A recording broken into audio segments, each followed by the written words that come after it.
Okay. Hi, good morning, good afternoon, good evening, good day, wherever you are. It's our pleasure, both Sebastian and myself, to host you again this week, today, 3rd of June 2021, with another Geoscience and Geoenergy webinar. Today, we have the great pleasure and honor of hosting Professor Larry Lake from UT Austin.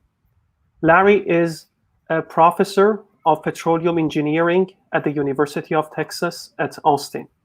He has served on the faculty of the Hildebrand Department of Petroleum and Geosystems Engineering since 1978.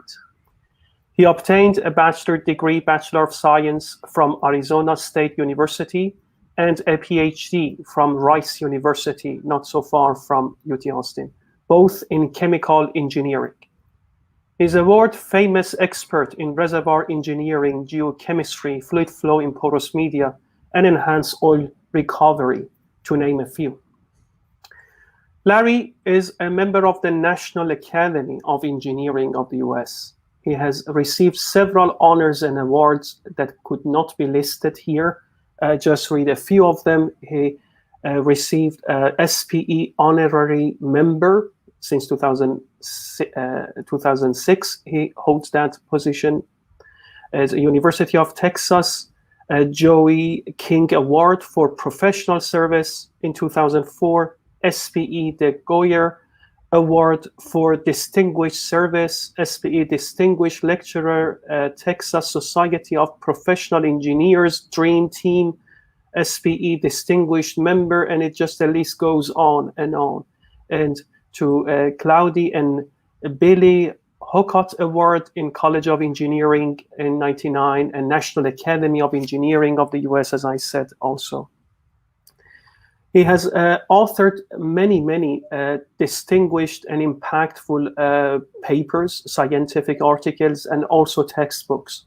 If you have studied petroleum engineering or geosciences, it's hard to escape any of the papers or books that he has published or authored. I'm sure many of you have studied very in detail his phenomenal research and also educational textbooks, including Petroleum Engineering Handbook, Statistics for Petroleum Engineering Engineers and Geoscientists, Geochemistry and Fluid Flow, a Generalized Approach to Primary Hydrocarbon Recovery, Fundamentals of Enhanced Oil Recovery, are among the textbooks he has authored. It's our pleasure and true honor to host you, Larry, here. I cannot do justice in introducing you, but you don't need any introduction. You're quite famous and key in the entire scientific community to many of us. It's great to see you live here, and many of the colleagues who are watching us now online are grateful to see you live here. Thank you for your graciousness in accepting our invitation. Please note the audience, Larry's lecture will last for about 30 minutes. And then followed by questions and discussions. Like always, please do type in your questions in the chat box. And after the lecture, we will hold the question answering session, which will be chaired by Sebastian. So without any further ado, Larry, please, we are looking forward to hearing your lecture. Well, good morning or good afternoon, Madi. It's a multi-time zone problem here, so I'm pleased to be invited here, and that was a really good introduction, Madi. I looked at some of the past lectures or you've had in this series, and they've all been very distinguished people who've talked about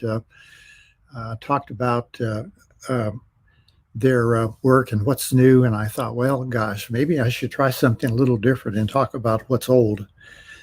And so as Madi pointed out, I've been in this business for close to 50 years now, and I've seen several phases pass through the industry. I mean, it was an EOR phase when I was there, and then there was basically a peak oil phase and an unconventional production phase, which is right now. But one of those phases, I'm going to take credit for starting.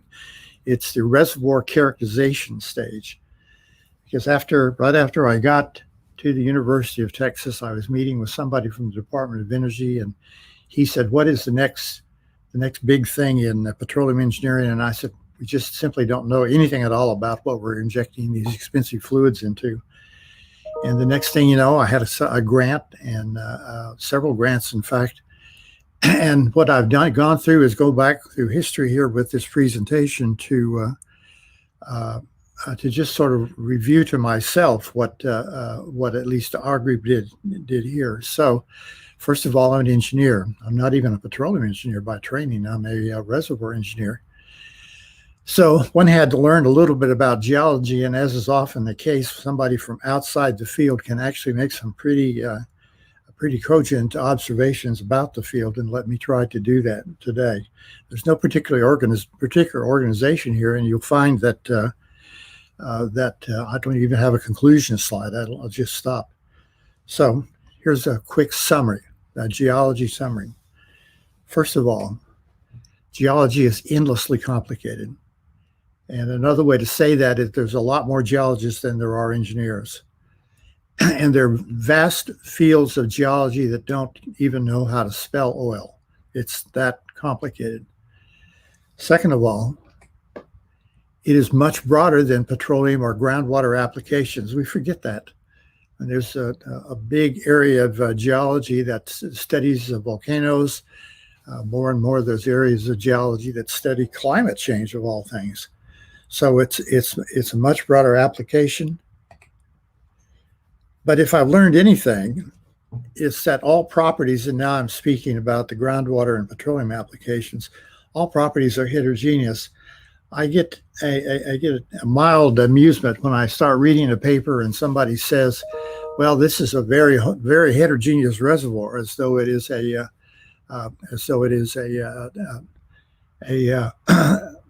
remarkable insight. Well, that's nothing remarkable about that. They're all heterogeneous, some more than others, but they're all heterogeneous. And the thing that kind of makes it interesting is they're heterogeneous at all scales. And you'll see some of that as we go through the slides. Geology uses many surrogate properties. It took me many years to realize that, because the geologists that I knew would often be talking about things that I said absolutely seemed to have no interest to me whatsoever. I was always thinking about properties that could go into a numerical simulator. And they hardly ever talked about that. They talked about other properties, and many of these properties are surrogates for things that we might be interested in, but they're not the properties themselves. And because of that complication at the top there, generalization is possible only at the highest level. And maybe another way to say this is that generalization is possible only in a non-quantitative sense. Now, geology has made a lot of strides in the last 20 years in becoming more quantitative, but I still think the average geologist would not be that quantitative. And the other good news here, of all the things that a geologist measures when they go look at their data, only some of those properties are needed. So kind of our job is to decide which of those properties are useful for us and at what scale. And that's the theme of the talk. Autocorrelation saves us a little.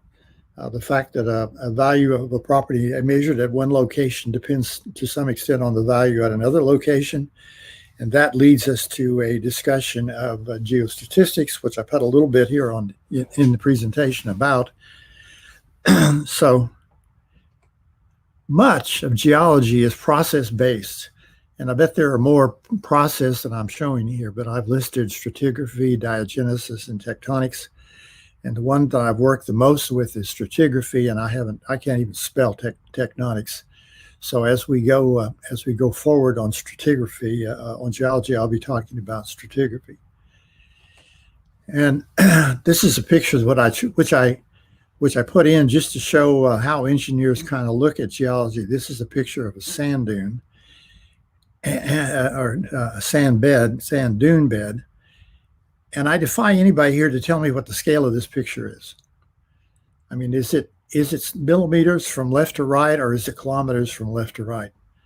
And so that's one of the reasons, and you'll see I've not entirely stuck with this in going through this presentation. which I try to emphasize the big business of scales.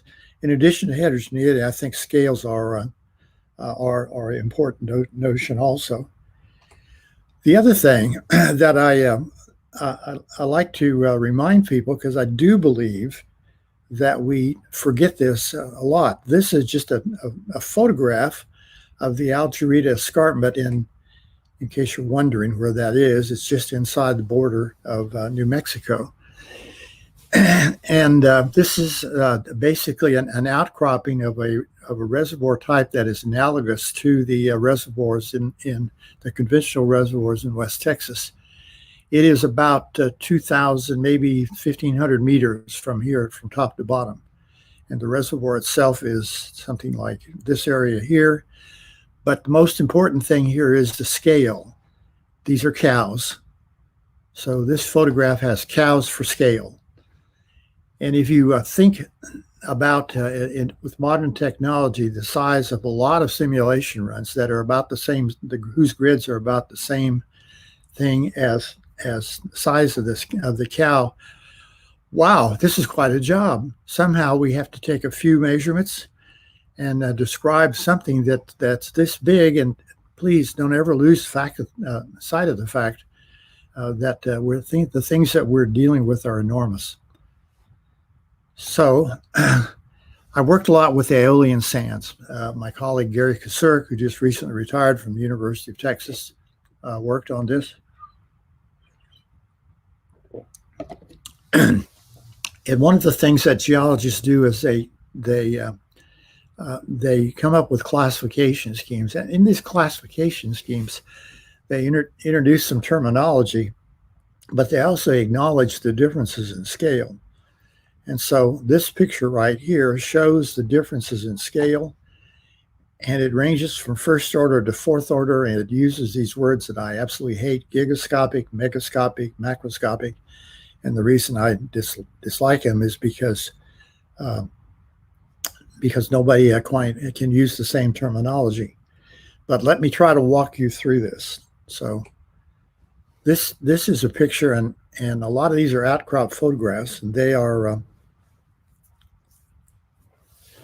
all from the United States. I'm sorry to say that, but this is a picture from Skylab that shows an area. You see the map in the upper left corner there, an area on the boundary between California, which is here, Mexico, which is here, and my home state, which is Arizona, which is over here. I think it's darn nice of the governments to actually paint these red lines on the ground here so we know what we're talking about. But the scale here is about 70 kilometers from here to here. And this is the largest scale on the previous slide. The scale that actually includes windblown sand. That's what aeolian sands are.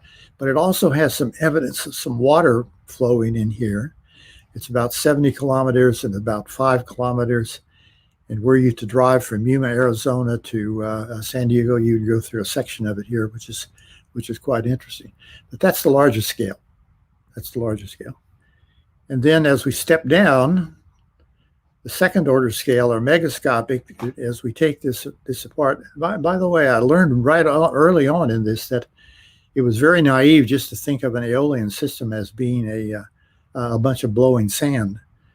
And so there's a lot of complexity to it. And so the second order here, megascopic one, consists of interdunes, dunes, and sand sheets. And here's a picture here. This is actually from Agadonis that we showed you the larger picture of before. And here is the interdune areas in here. Here's the climbing bed forms in here. And the scale of this picture here is about 1 kilometer from left to right. So this is kind of on the scale of an interwell spacing in, say, a water flood or an EOR project. And then when we go down here to the third order scale, it's even smaller, and we're only going to look at the dunes, the climbing bed forms here, and they will be comprised of grain flows, wind ripple, and grain fall. And here's a picture of this, and this is from the Page sandstone, which is in extreme northern Arizona right here. This is an ancient sand, and you can see the interdunes down here, the wind ripples, and the grain flows in here. Now, one of the things is that for me in working with outcrops, half the time I don't see what a geologist is talking about. But this helps a lot. This is from Padre Island in Texas, and this is actually that same scale.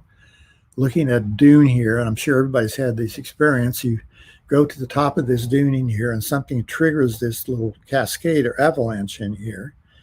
And these are the grain flow sediments. The top of it here is well, this over here is the wind ripple sediments that's been reworked by sand. And once again, this is a scale of a couple of meters from left to right. And this is a little easier to see, but gosh, it's sure hard to see that in this. And all sorts of manifestations of ancient sands. Here it is again. This is grain flow, wind ripples, and this is about an inch or so in diameter. So this brings me to one of what I think is the crowning achievement of my career, and that is a study that we did several years ago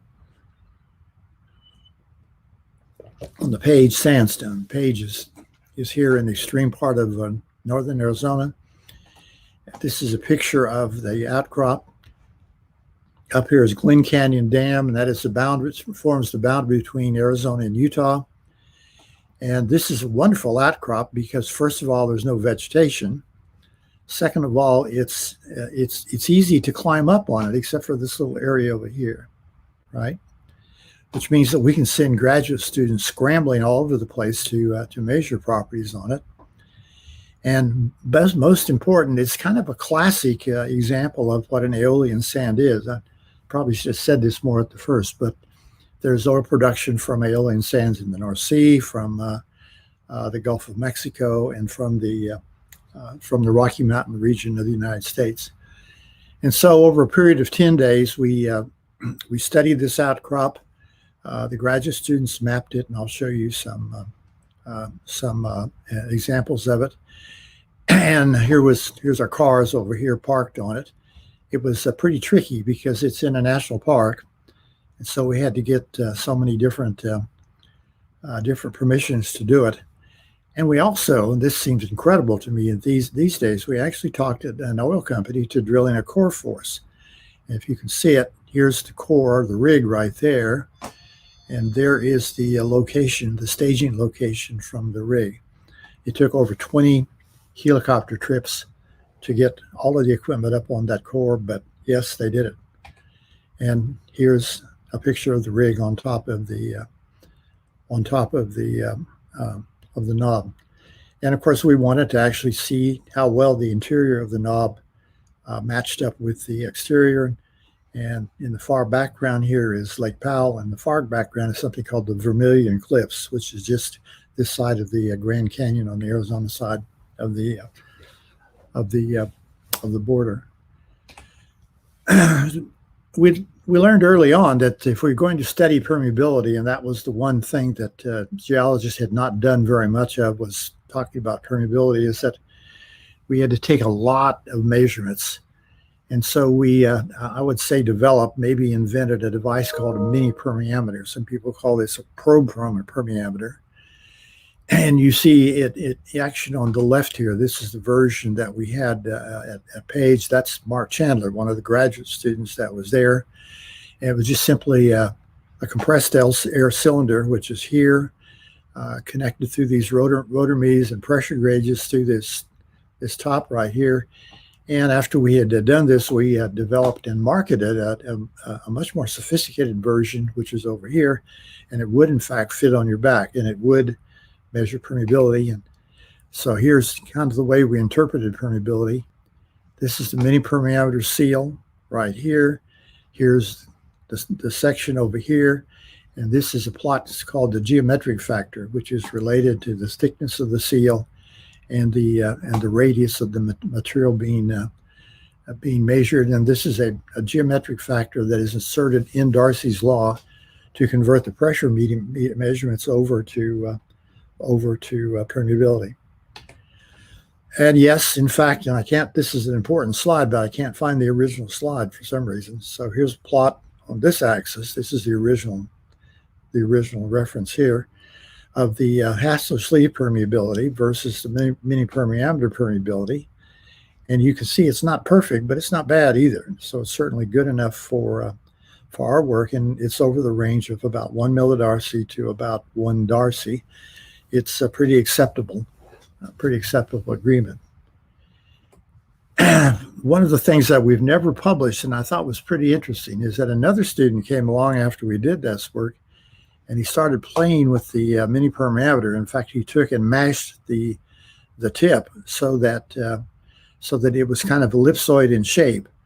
And that meant that he had to redo the math and everything that went with the interpretation. But that meant that you could actually rotate the tip, and you could infer a maximum permeability and a minimum permeability on this very local scale, and compare that to the isotropic permeability.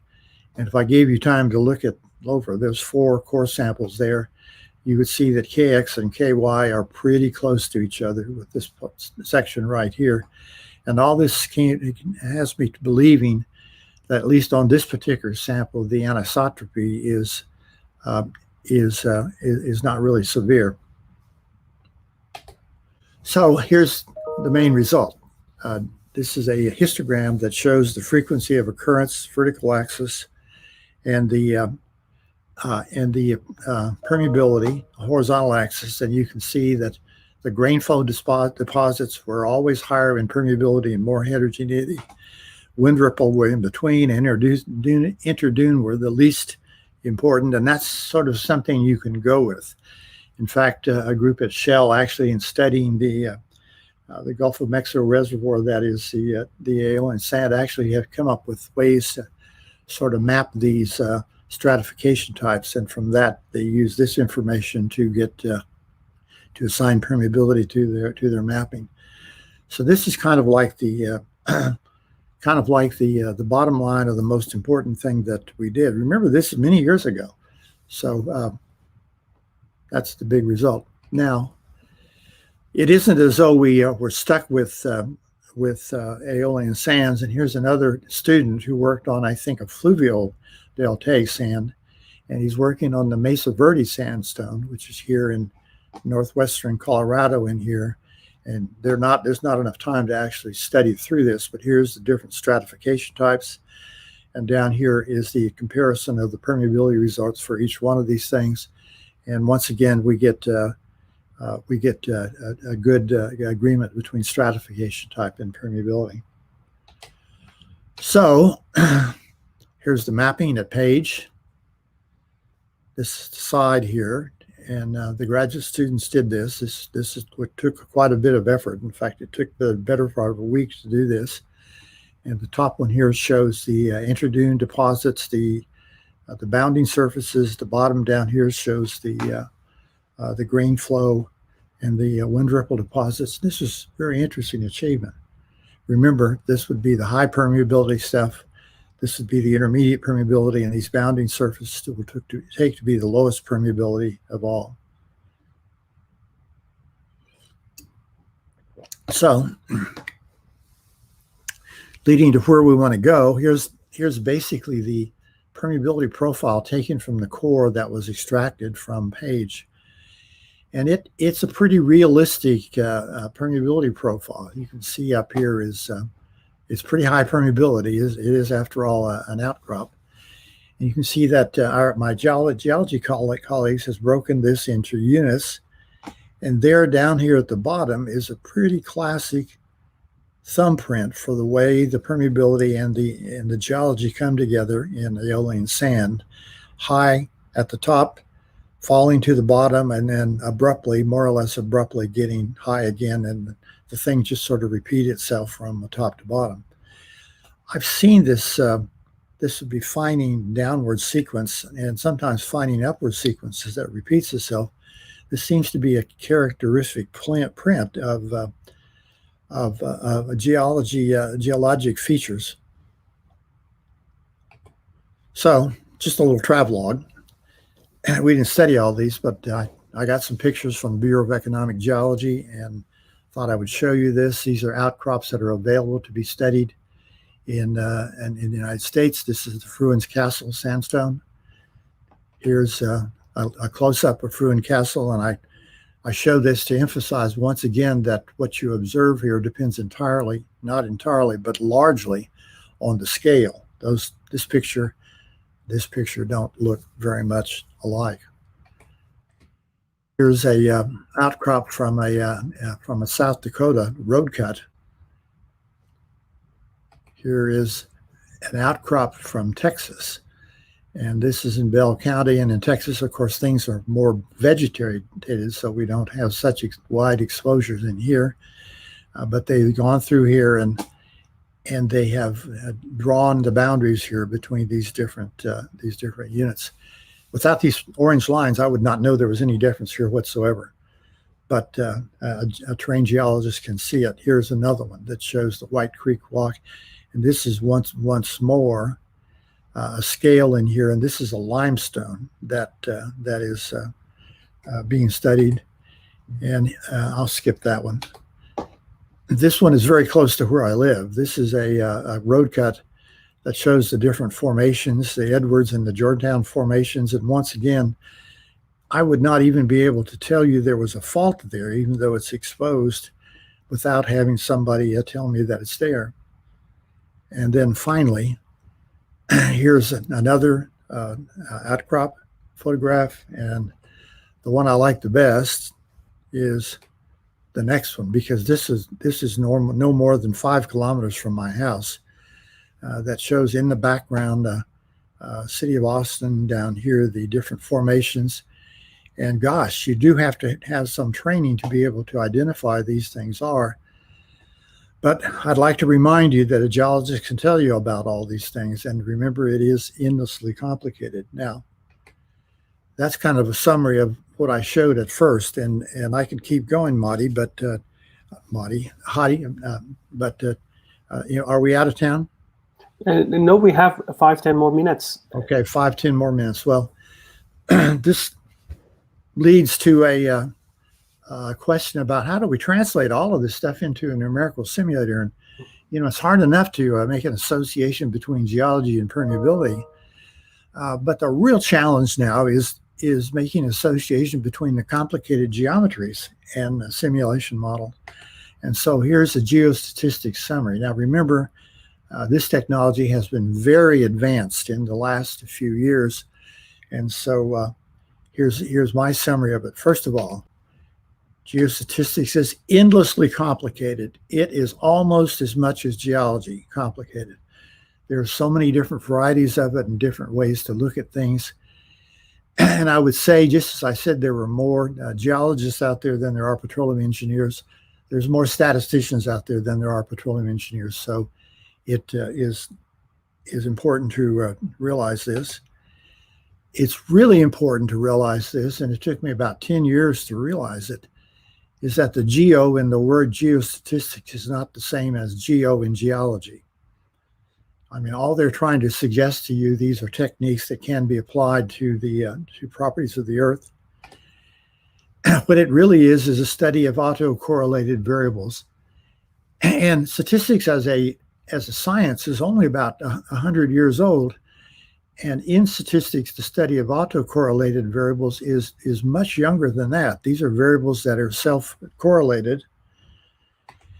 And it can deal with many properties. It can deal with quantitative properties. It can deal with anisotropic properties. It can deal with heterogeneous properties. It can deal with qualitative properties, all sorts of things that it can do. And it results in geomodels these days. And this has become an industry standard. Such things as Petrel and other models like this will result in geomodels, but it also leads to the notion to scale up things. So that's what this is all about. And finally, and I don't think I'm going to be able to have much time on this, Hadi, but I think one of the most important uses of the geology is to talk about the layerness of the reservoir, and you'll see what I mean in just a second. So, this is a geostatistical reconstruction done. This is done by folks at the Bureau of Economic Geology. I believe it's Jim Jennings. This is reconstructed and very detailed reconstruction. It's you can see it's 200 meters. It's probably about 500 meters from here to here. And there's just a whole amount of information that goes into this. But it is very realistic, both with respect to cements and shales. And this is a reconstruction of what's inside Page. Over here is the core transect that I showed you before, and here's the outcrop transect. And this is one that David Goggin did that that shows you the complexity of what's between these 2 points. And they're only 25 meters apart. So the scale is present here also. Now, one of the things that we did at Page, and one that I was most interested in, was to compare vertical versus horizontal. And so we have transects that were vertical on the core, and we have transects which are horizontal over in here. There's a different number of points. And these are all various statistical measures of the transect, and these are all pretty close except for the coefficient of variation. And so that the horizontal transect is about half as heterogeneous as the vertical transect is. And I think this is something that we see in a variety of data sets, but it's also pretty helpful because things tend to be more homogeneous along the beds than perpendicular to the beds. And then here is something else that Mark Chandler did, and I don't think this stuff ever made it into the open literature, but he's studying different aeolian sands around the U.S. The Page that we've talked about, the Nugget that we've talked about, the Tin Sleep, both of these are subsurface. And as you go down here and compare the coefficient of variation, because one of the criticisms we always got was, well, you're just studying outcrops. And so, yes, that's true. But the principal difference between an outcrop and a subsurface core is the average permeability, which is right here. But the rest of these things are not far off in terms of properties. So it looks to me like as long as you don't try to estimate permeability downhole from an outcrop, you can do a pretty good job of it. Now, I'm going to finish up with some comments about a variogram. This is sort of the key tool of geostatistics. And I think most people have heard of it. Many people have worked with it. And it is, in my view, a plot of heterogeneity versus scale. In other words, it is an attempt to quantify that feature, which I've tried to say several times in the presentation, the importance of scale. And it suggests that the bigger something is, the more heterogeneous it is. We use geostatistics to provide terminology, and we've become very familiar with that. And so this is long-range heterogeneity, this is short-range heterogeneity, and this is the size of the heterogeneity. The only problem is, and I find myself using this all the time, the only problem is that data just taken from an outcrop just does not look at it like that at all. Here's the way it looks. And so let me point out, I have in the upper right-hand corner the transect reproduced so that you can see it. And let me point out some features of semi-variograms that are actually from realistic core data. I mean, the first is, these are very large semi-variances. And largely that's a factor of the permeability being very large. Second of all, there's a substantial nugget. Now, this is not as bad here as there are on some of the others.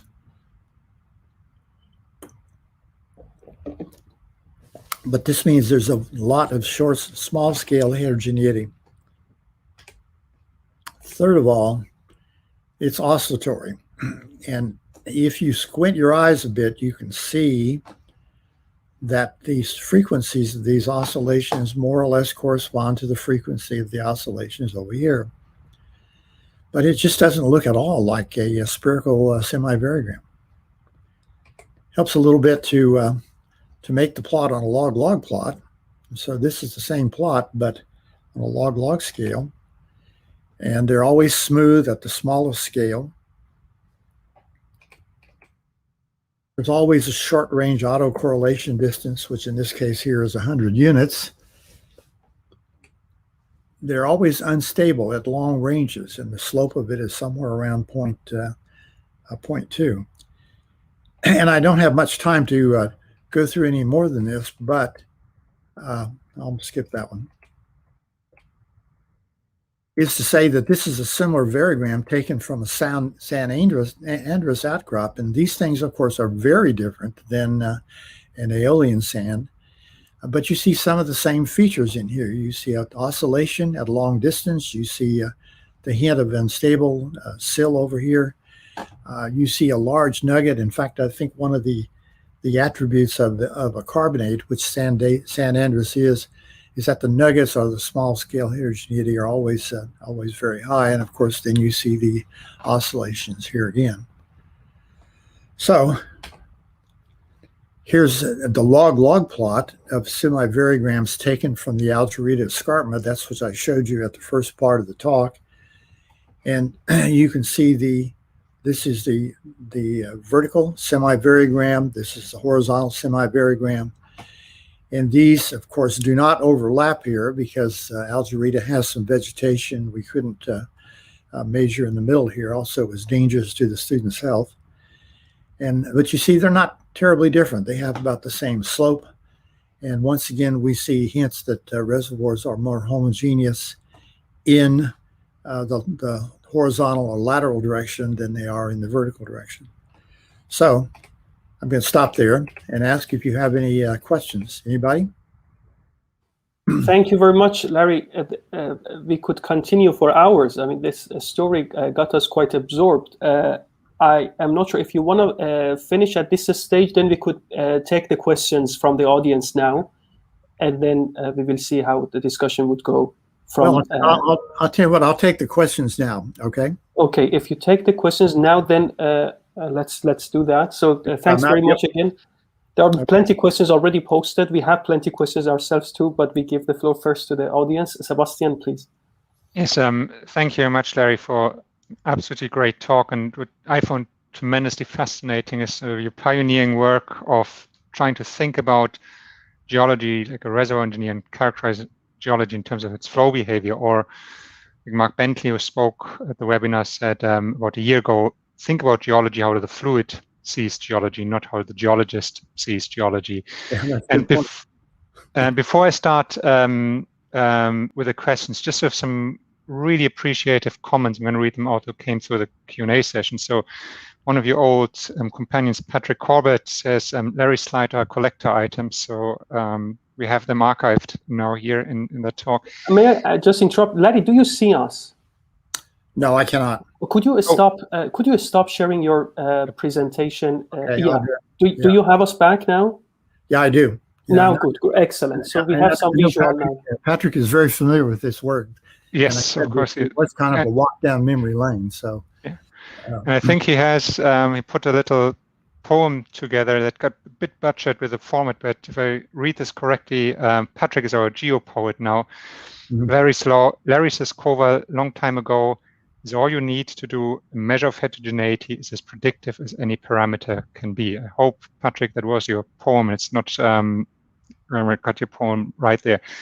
Bill Rossen, who knows you well from UT Austin, says, when I was at UT Texas, there was about the only petroleum engineer who walked across campus to talk to a geologist. A comment here from actually one of my students, Leslie Gutierrez. Thank you very much for the great talk. It's absolutely fascinating to properly see the interplay between measured data, modeling, and the impact on the dynamic behavior of the reservoir. And perhaps one final comment, then we go over to the question. From Tang Hong Vo, thank you, Professor Larry. I'm happy to see that the professor points out the important part about linking geology to petroleum engineering. So, now for the question. By the way, any of you that are interested in some tales about outcrop tricks, ask Dr. Rossen, okay? Okay, so we need to get Larry back then on the talk and on the call and have him talk about some of the outcrop stories at UT Austin. There's some good ones, but Bill can do them as well as I can. Okay, so Bill has a question for you. Great talk. If someone has trained as an engineer, mathematician, or physicist without geology in school, what would you suggest that person to do to learn enough geology to avoid making stupid mistakes? Well, Bill, thank you for that impossible to answer question. Basically, you've got to take a geology class or two, but you've got to take the right ones. Because as I said in the first slide, there's a lot more to geology than there is to engineering. So you basically have to know what you're getting into, and the person that teaches it, actually Patrick would be pretty good about this, has to know a little bit about fluid flow.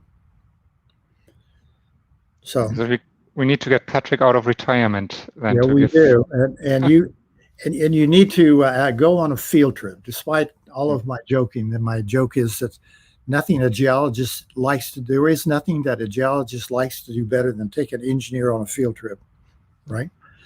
And I think that would be a good thing for everybody to do, just to get a magnitude of order of magnitude understanding of what you're dealing with.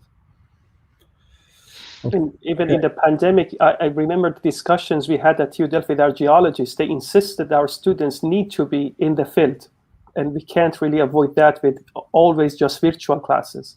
Do you agree with them this way, Larry? Yeah, I think that's true. And for me, it was basically an appreciation for the scale. You know, I could run numerical simulation for a West Texas reservoir, and I could say that you know, the reservoir is 100 feet thick, but it just didn't come home until I saw outcrops that were like it, and well, I'll make that comment later. So next. So a question from one of our regular viewers, Yuan Wang, says, thank you for the great talk. I'm wondering how uncertain would it be to evaluate the subsurface system based on outcrops, so to look at distribution of fractures, faults, permeability, etc. Well, it wouldn't be very good on permeability, because the outcrops are always altered, and the thing that seems to be altered the most is the permeability. But the statistics seem to be more robust, like a coefficient of variation and fractal coefficients and things like that. So I think as long as you don't get too far away, I think it's okay to do that. We're staying on this topic of using analog data. So Leslie wonders, in your experience, how valid is it to use data from analog reservoirs that belong to the same formation but with different dynamic behaviors? For example, similar formation characteristics but with different compartmentalized areas. So any thoughts on using subsurface analog data? Yeah, people do it all the time. Maybe the question she's trying to ask is, how accurate is it? Yeah. And it's probably as accurate as anything, which in much of what we do is really not very accurate at all. But yeah, people do it all the time. In fact, I think picking analogs is really. I used to think of it. The geologists had this double secret handshake that they had to give to you before you could actually engage in picking analogs with them. So that is a common practice, and I'd say, well, hey, that's what's done. So, on the topic of outcrop analogs, sorry, just missed that. Here we are. So Tim Good, I think you also worked with. How are you doing, Tim? In the past, says Larry, good to hear your long perspective on outcrop-based reservoir characterization. Any thoughts on the remaining challenges for geologists and engineers working in this field? You know, I think, Tim, it's a great question, Tim. I think the original challenge remains the same, is to get engineering models and engineering thinking that are consistent with geology. So it's kind of like the Goldilocks. You need enough geology to be relevant, but you can't get overwhelmed by it. And that's why, and I appreciate Patrick's attempt at poetry, and I do emphasize the word attempt, poetry, that in my later years, I've come to go to simpler models because they basically are more flexible in dealing with it. And as long as they capture the right geology, it's going to work.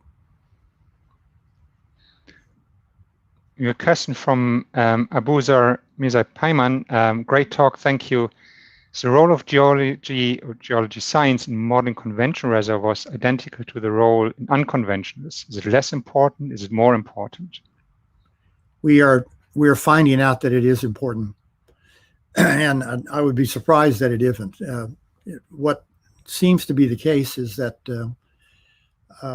we're not quite sure what to measure for unconventionals. So I mean, there's things like our organic maturity. It's very difficult to get a permeability.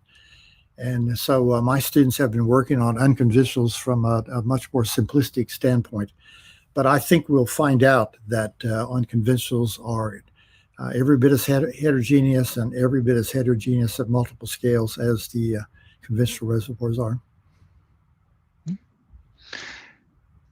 Interesting. So we talked a lot about scales, and Vijita asked, thank you for the nice talk. You told us about modeling reservoirs from Outcrop.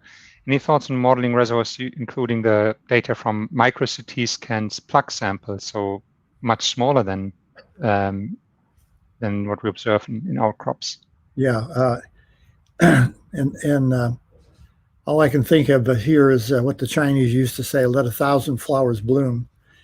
And so, any bit of insight that you can get from whatever scale you're on, it would be useful. And so, I don't think it's appropriate to think you can predict the results of a large scale process from micro CT alone, but the micro CT might actually inform you on what you might do. So I guess that's a fancy way of saying I'm not really sure the answer to the question.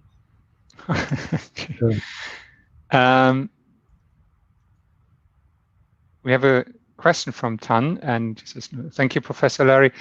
How can we make a more realistic model by integrate outcrop data for geological modeling reservoir simulation, especially considering the importance of geology for enhanced oil recovery?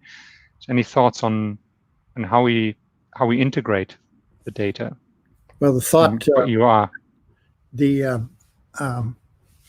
I still think that geostatistics is a way forward, because there are certain branches of geostatistics that can operate on multiple data sets at the same time. And pixel-based geostatistics probably are pretty crude. As I always tell people, I says the geostatistics are a step in the right direction, but they're nowhere close to a geologic realistic question. So were I there in person for this question, I would say, well, can you tell me what the right level of detail is, and then I'll answer your question. I think it's generally that the more complex, again, quoting Mark Bentley, the more complex the fluid fill is, so enhanced oil recovery, gas, injecting gas, water, and displaced oil, the more important heterogeneity becomes. Geology becomes less forgiving, the more complex the fluid fill is. Yeah, I think that's the overarching lessons of the EOR era. One of my friends used to say that the heterogeneity of a reservoir is directly proportional to the amount of money you spend looking for it. Yeah. That's a good, very good point. This is a good point that engineers would understand very well now. Yeah, exactly.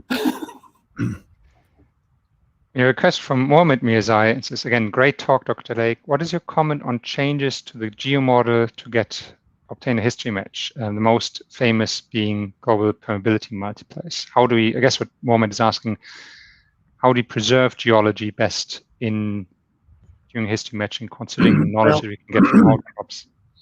The permeability multipliers are kind of a necessary evil, and in most cases, you have to adjust the permeabilities upwards to get history matches in model. Not everyone, but in many cases. And so, if we had perfect knowledge of the reservoir, and we could capture that and put it into a simulator, they would probably not be necessary. But we are basically orders of magnitude away from perfect knowledge. I'm just going to pick up because you talked about Bill having the stories to tell about outcrops. So Bill mentions, Larry mentioned our outcrop trip with 2 geologists to Wyoming and Utah. Imagine the stereotypes. That's pretty accurate. It was like a situation comedy, but not a bromance. So Bill, I think we need to get you back on a webinar here and show some pictures and tell some more stories. He tells the stories better than I do. Bezat Ganbarian asks, an interesting talk, Larry. Thank you. Thinking outside the box, is there any other better parameter as an alternative to permeability to capture heterogeneity in geologic formations? Well, yes. I'm getting way out of the talk here, but the last few years I've had students who basically started off on a higher scale, not even a permeability scale, and so the technology that we developed on the capacitance resistance model does not use permeability. It uses sort of an integrated form of permeability.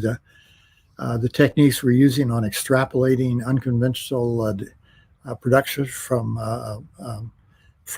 oil in the gas reservoirs does not use permeability.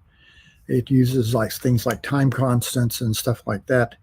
And one of the people that works on that project with me, Frank Mail, sent me an email last week that said, "How did we go down this avenue with permeability? I mean, that seems to be an endless sinkhole." And I said, "Yeah, it sort of does, doesn't it? Because there's hardly any measurements of permeability that are on the right scale." So our task is to find out what we can substitute it with. Well, I'm going to sneak in a question of my own here. We talked about permeability and porosity, but that is sort of half the story, because now we have relative permeabilities, capillary pressures on top of this, which tend to measure even less. How do we link and what is your advice to our audience, how we link this all together, the next sinkhole, rel perms, cap pressures, together with permeability, porosity at the different scales?